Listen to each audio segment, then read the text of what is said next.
If you've spent time in the Great Smoky Mountains, you've probably been closer to ghost towns than you realize.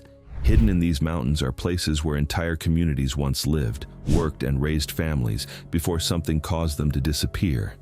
Today, most people don't even know they were ever there. These are 9 Smoky Mountain ghost towns I bet you don't know exist, and number 1 will blow your mind. Number 9, Elkmont, Sevier County, Tennessee.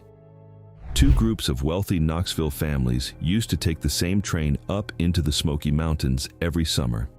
They shared the same car, sat within feet of each other, and for the entire journey refused to speak, refused to make eye contact, and stared in opposite directions until they arrived. They were members of rival resort clubs, and the hatred between them was so deep that acknowledging the other side was simply not done. That train ran to Elkmont, and that feud is just one of the things buried in this ghost town. The first settlers had been living along the Little River since the 1840s. In 1908, the Little River Lumber Company set up a full logging operation here and stripped the surrounding mountains bare. But as the timber ran out, the railroad pivoted. Instead of hauling logs back to Knoxville, it started hauling wealthy passengers out to the mountains. In 1910, Knoxville's elite businessmen bought 50 acres from the lumber company and created the Appalachian Club, a private resort with a clubhouse, summer cottages, weekly dances with live music, and a dammed section of the river for swimming. By 1912, a rival group built the Wonderland Hotel nearby and formed their own competing club. Same mountain, same train, total silence. By 1918, Elkmont was the second largest town in Sevier County, Tennessee. When the Great Smoky Mountains National Park was established in 1934, the cabin owners negotiated a deal. They could stay for their lifetimes in exchange for selling their properties at a discounted rate. The government later converted those lifetime leases to 20-year leases in 1952, renewed once more in 1972, and then refused to renew again in 1992. Over 70 buildings were left standing with no one to maintain them. The Wonderland Hotel, empty since 1992, collapsed under its own weight in 2005. The park eventually preserved 19 buildings, 17 cottages, and the original Appalachian Clubhouse, and began a slow restoration. Today you can walk through what's left of Elkmont, a cluster of weathered cabins in the woods beside the Little River, some restored, some still waiting. Every summer, however, Elkmont draws bigger crowds than it ever did as a resort, not for the ghost town, but for the synchronous fireflies that light the forest in perfect unison, a rare natural phenomenon you can only see in a handful of places on Earth. The wealthy families of Knoxville once dammed the river to make a swimming hole here. Now people enter a lottery months in advance for a chance to watch the trees blink. Number 8, Cades Cove, Blount County, Tennessee. The government made a promise to Cades Cove, then the government broke it. Cades Cove is a flat, fertile valley surrounded by ridges in the western end of the Smokies, one of the few places in these mountains where the land was good enough for serious farming. John Oliver, a veteran of the War of 1812, arrived with his wife Lucretia in 1818. That first winter, they might not have survived without food brought to them by the Cherokee, who still considered this their land. Within 30 years, the cove had 685 residents, farms ranging from 150 to 300 acres, Baptist and Methodist churches, schoolhouses, a grist mill, a blacksmith shop.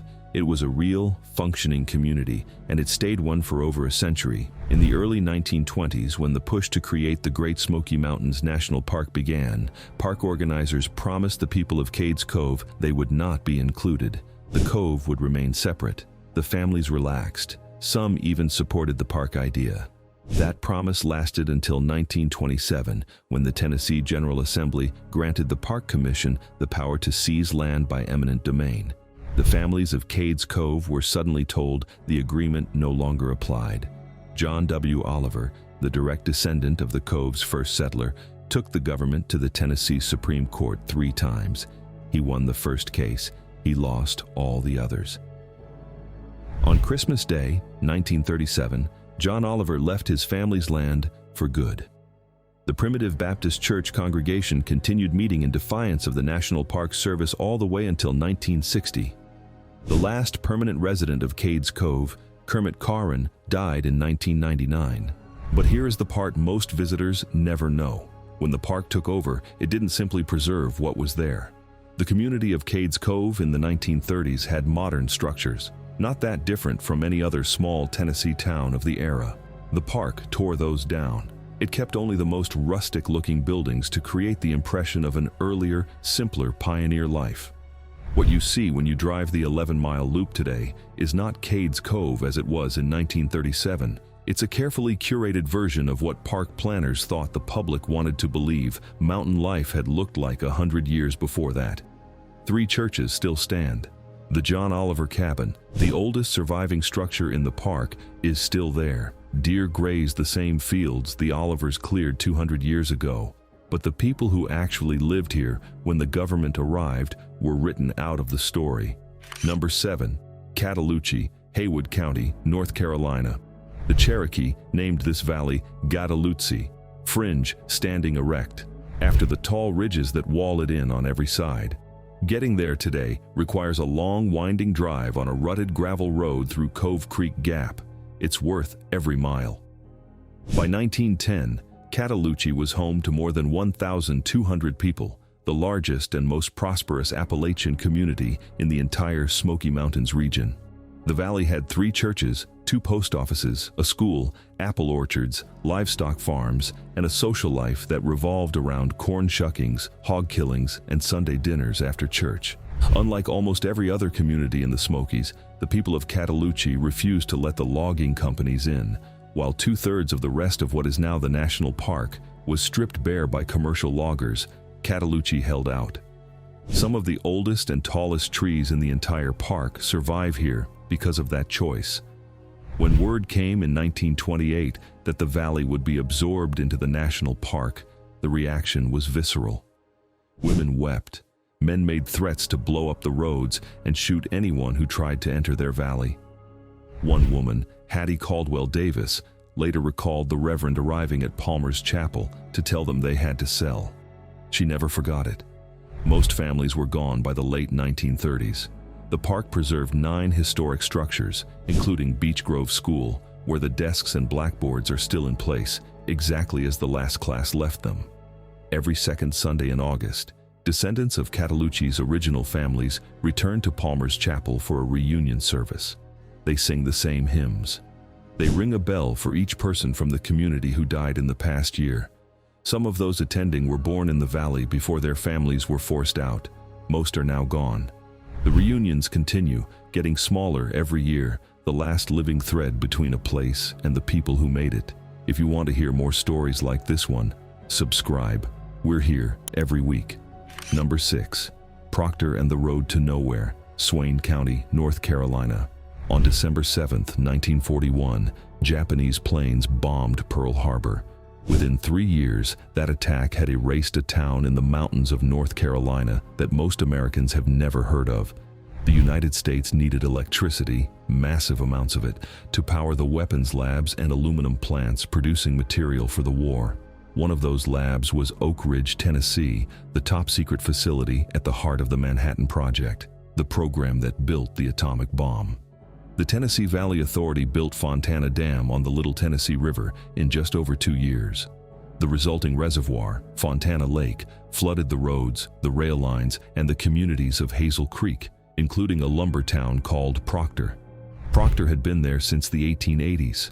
At its peak, it had homes, a school, a church, a post office, a theater, a company store, and over 1,000 families. When the dam was completed in 1944, most of the town went underwater. The road connecting it to the outside world was washed out.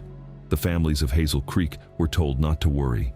The government would build a new road along the north shore of the lake, giving them access to their old communities and, more importantly, to the cemeteries where their ancestors were buried. That road was never finished. Construction started after the war and stopped permanently after only 6 miles. It ends at a tunnel that cuts through a mountain and comes out the other side to absolutely nothing. No road, no connection, no way through. A sign at the start of the road reads, "Welcome to the road to nowhere, a broken promise." The town of Proctor is still out there, accessible only by a 12-mile hike or a boat across Fontana Lake. What's left? the ruins of the Ritter lumber mill, one house used by the Park Service, and 26 cemeteries with over 1,000 graves. Every year, descendants of Hazel Creek families take that boat ride to tend the graves of people the government promised they'd never lose access to. The tunnel is still there, still goes nowhere. Number 5, Little Greenbrier and the Walker Sisters, Sevier County, Tennessee. When the Great Smoky Mountains National Park was established in the 1930s, most families accepted the buyout and left. 5 sisters did not. Margaret, Louisa, Hetty, Nancy, and Polly Walker had lived on their family's land in the Little Greenbrier Cove their entire lives. Their father, John N. Walker, had built the cabin in the 1800s and raised 11 children in it. The sisters, all unmarried, ranging in age from their 40s to their 60s by the time the park arrived, sold the property to the government at the discounted rate in exchange for the right to stay for their lifetimes. And they did. They grew their own food, raised livestock, made their own clothes, and sold handmade quilts and dulcimers to the hikers who came to see them. The sisters became famous. In 1946, Life magazine ran a full feature on them. 5 Appalachian women living without electricity or running water inside a national park, entirely by choice. Tourists came specifically to meet them. They were ordinary Appalachian women living the same way their family had lived for 100 years. The difference was that the national park had grown up around them, and they had simply refused to notice. The last of the 5 sisters, Louisa, died in 1964. She was 82. She had spent her entire life in that cabin. You can still hike to it. The cabin is exactly as the Walker sisters left it. Small, solid, built from logs cut on the land they refused to leave. The spring house is still there. The smokehouse, the schoolhouse they walked to as children. You can stand on their porch and look out at the same mountains they looked at every morning for the better part of a century, and understand why, when the government told them to go, they simply said no. Number 4, Ghost Town in the Sky, Haywood County, North Carolina. There is a mountain above Maggie Valley, North Carolina, called Buck Mountain, and on top of Buck Mountain, 3,300 feet up, accessible only by chairlift, there was once one of the most beloved theme parks in the American South. Ghost Town in the Sky opened in 1961. The concept was irresistible, a full recreation of an Old West town built at the summit of a mountain in the Smoky Mountains, where visitors rode a chairlift up through the clouds and stepped off into another century. There were gunfights staged every hour in the dusty street. Saloons, a jail, a schoolhouse, can-can dancers, country musicians. On clear days, the views stretched for miles in every direction across the ridgelines of the Smokies. At its peak, the park drew hundreds of thousands of visitors a year and was one of the most recognizable attractions in the region. For many families across the Southeast, a trip to Ghost Town in the Sky was a rite of passage. The chairlift ride up the mountain, the outlaws getting shot in the street, the smell of funnel cake and mountain air. Then the money ran out. Then it ran out again. The park closed in 1998, partially reopened, had a catastrophic mudslide in 2010 that damaged retaining walls and forced the evacuation of 40 nearby homes, went bankrupt, tried to reopen in 2016 and again in 2019, and failed both times. The rides rusted, the saloons rotted. The chairlift that had carried generations of children up through the mountain mist stopped moving. Disney recently purchased the property. What happens next is unknown.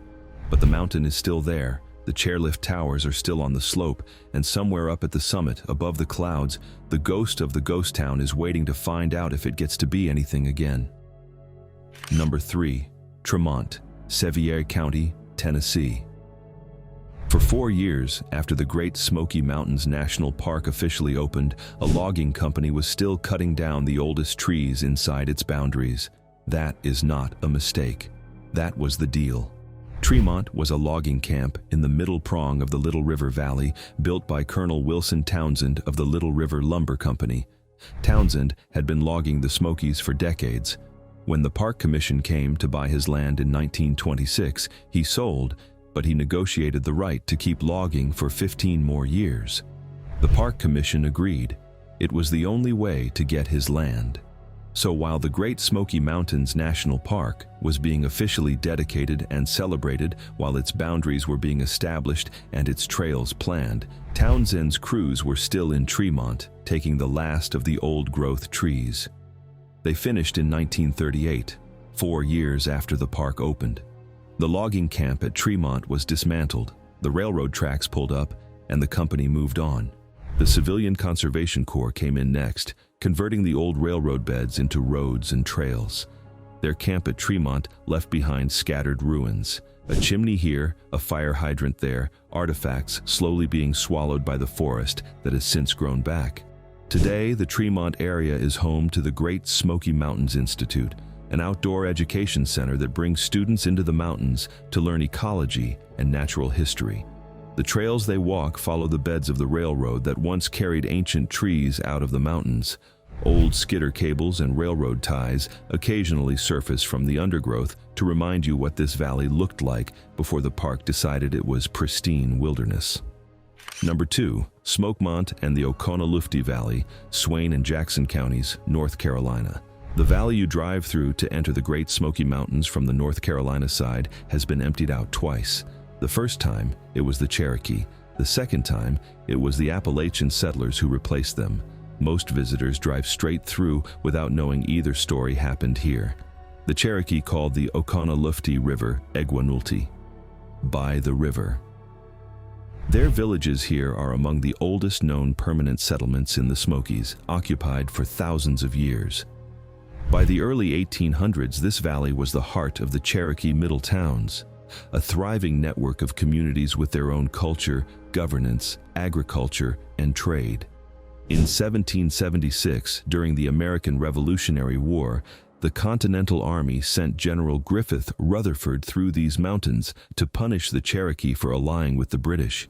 His forces burned the Cherokee villages in the Oconaluftee Valley to the ground. The people fled into the deeper mountains. The valley was resettled by European-American families in the early 1800s. John Jacob Mingus arrived in the 1790s and became the first Euro-American settler in what is now the national park. His family's grist mill, built in 1886 and still operating today at Mingus Mill, is one of the most visited historic sites in the park. Those settler families also had to leave. When the Champion Fiber Company logged the valley and sold the land to the Park Commission in the 1930s, the families of Smokemont and the surrounding coves were displaced like all the others. Today, the Oconaluftee Visitor Center, the Mountain Farm Museum, and Mingus Mill sit where Cherokee towns and Appalachian farms once stood, layer upon layer of lives that this valley swallowed and kept. The river still runs exactly as it always has. The mountains around it still carry the Cherokee name. Number 1. Kituwah, Swain County, North Carolina. Near Bryson City, North Carolina, in the flat bottomland where the Tuckasegee River bends, there is a low grass mound rising from a field. It does not look like much. It is about half as tall as it once was. There are no signs of the town that stood here, no foundations, no ruins, no preserved buildings. This is Kituwah. The Cherokee call it the Mother Town, the birthplace and sacred center of the Cherokee Nation, the place where, according to Cherokee tradition, their people first emerged into the world and where the sacred fire that linked all Cherokee communities was kept burning. Kituwah is not inside the national park. It sits on the Qualla boundary, the land of the eastern band of Cherokee Indians, a few miles outside the park's southern edge. But it belongs in this list because its story is the deepest layer of every ghost town in these mountains. In 1776, the Continental Army under General Griffith Rutherford destroyed Kituwah. The sacred fire that had burned for generations was extinguished. The town was burned. The Cherokee were driven into the forest.